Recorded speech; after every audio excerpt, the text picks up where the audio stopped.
L'Italie est un des principaux centres historiques de l'Église catholique en Europe. Les problèmes entourant la commercialisation de la pilule abortive RU 486 constituent un bon exemple de l'influence actuelle du Vatican sur la vie sociale et politique du pays. Depuis plus de 20 ans, la pilule abortive est utilisée avec succès dans la plupart des pays européens comme substitut à l'avortement médicalement assisté. L'Église exerce des pressions pour empêcher son introduction en Italie et le pape Benoît XVI a condamné à l'excommunication les médecins, les pharmaciens et les femmes qui l'utiliseraient.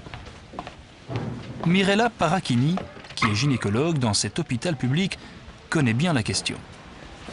À mon avis, il y a une espèce d'hystérie qui s'est déchaînée sur la pilule abortive parce que c'est très fort comme symbole. Le fait que la femme s'autonomise par rapport à une intervention chirurgicale, c'est quelque chose qui gêne énormément. À première vue, cette situation est difficile à comprendre dans un pays qui a légalisé l'interruption volontaire de grossesse depuis 1978. Et pourtant, il n'est pas facile pour une femme italienne de se faire avorter parce que la loi laisse la possibilité aux médecins de refuser de pratiquer l'avortement au nom de l'objection de conscience. On estime à 80% le nombre de gynécologues qui refusent de pratiquer l'avortement. En principe, une objection de conscience a à voir avec un problème de conscience. Il est bien évident que dans la plupart des cas, il s'agit d'un choix pratique, d'ordre pratique. La loi ne prévoit aucun service substitutif à qui fait l'objection de conscience. Donc simplement, il y a moins de travail à faire. Il y a des avantages à ne pas être un médecin qui pratique des avortements. Il suffit de penser à un chef de service qui est très catholique et qui ne supporterait pas des collaborateurs qui font ce genre d'intervention. En pratique, il y a donc très peu d'hôpitaux publics et de médecins qui acceptent de réaliser une interruption volontaire de grossesse. La pression de l'Église est constante et est manifeste. Moi, je la respecte. Je préfère 1000 fois plus des prises de position claires et nettes. Ce qui est grave, c'est la classe politique italienne qui reçoit ces recommandations en traduisant tout ça par des lois. Alors que la loi autorise l'avortement et que la plupart des Italiens y sont favorables, le Vatican continue de mener une guerre de tranchées pour le freiner par tous les moyens possibles. En Italie, l'avortement n'est que l'arbre qui cache la forêt. De manière habile, l'Église catholique réussit à exercer une importante pression sur les différentes instances au pouvoir. C'est bien ce que dénonce l'Union des agnostiques, des athées et des rationalistes, dont le siège est établi ici, à Rome. In Italia un italiano su 7 non è credente, quindi una parte considerevole della popolazione. E i sondaggi attestano che comunque la maggioranza della popolazione ha idee laiche, non si differenzia così tanto rispetto a quello che pensano i cittadini degli altri paesi europei. La grande differenza è che non c'è in realtà in Italia una forza politica o più forze politiche che riescano a portare avanti istanze di laicità. Il Parlamento è bloccato, sia il governo all'opposizione, dai diktat della Chiesa Cattolica. La pressione dei poteri cattolici, della Chiesa, del Papa stesso in persona sulla legislazione italiana è potentissima e non c'è spesso, c'è sempre su qualunque tema, come viene definito, eticamente sensibile, ma anche sui temi basilari dei diritti umani. In Italia non abbiamo potuto avere i Pax per le proteste del mondo cattolico, abbiamo avuto il Family Day, non abbiamo potuto avere una legislazione più favorevole appunto alle interruzioni di gravidanza piuttosto che alla pillola del giorno dopo e piuttosto che alle decisioni di fine vita con il testamento biologico o con l'eutanasia. Purtroppo la connessione tra potere politico e potere cattolico attualmente è fortissima. Même si beaucoup d'Italiens sont catholiques, ils ne sont pas forcément d'accord avec les positions exprimées par le Vatican.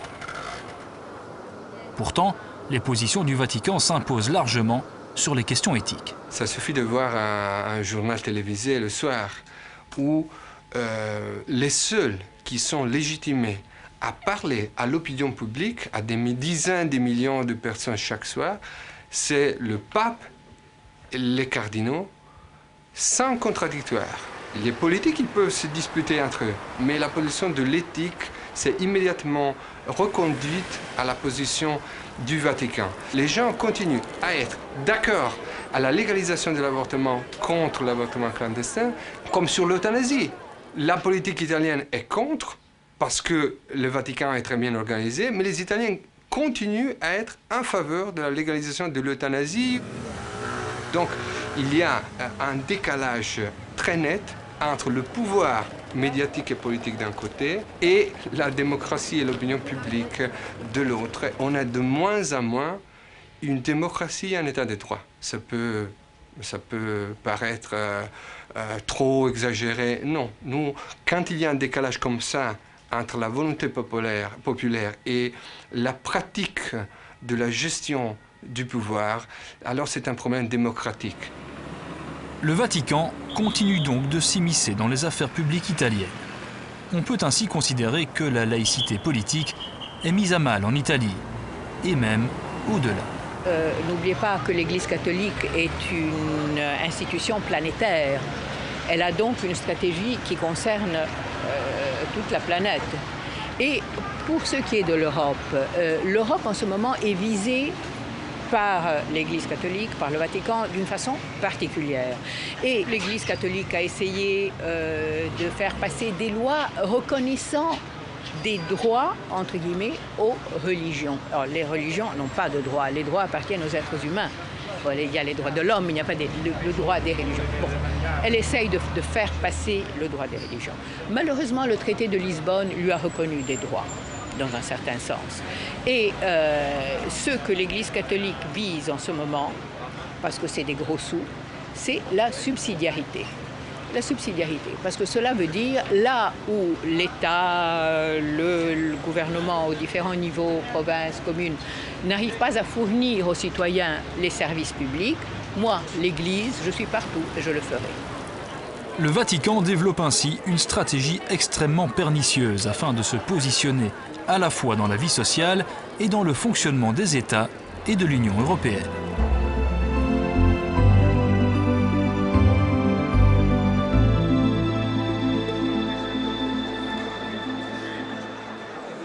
Ces exemples d'immixtion des églises dans la vie politique en Europe ne sont pas isolés.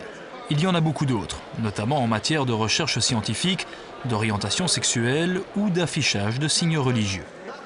Sur toutes ces questions, contrairement aux non-croyants, les églises sont très structurées et parviennent à planifier et coordonner leurs actions sur le long terme avec une grande efficacité. Le droit de croire n'est pas en cause et doit être protégé. Mais la croyance, légitime et respectable, ne place pas les croyants au-dessus de la loi. Il n'est donc pas acceptable qu'ils cherchent à s'exonérer de certaines lois ou à interférer dans les décisions politiques des États et des institutions. They're welcome in the public square, they can contribute their views, but they should not expect any privilege and they should not expect their views to be given special regard just because they're religious. That's what they do though. And I think this is a phenomenon of the last few years, and it's a growing phenomenon. It's one that we need to be particularly careful to contradict, to oppose at every opportunity. Il est donc impératif que les défenseurs de la laïcité restent vigilants, concertent leurs actions et parviennent à faire entendre leur voix. Car ce qui est en jeu, c'est bien l'avenir de la conception même de la séparation des églises et de l'État.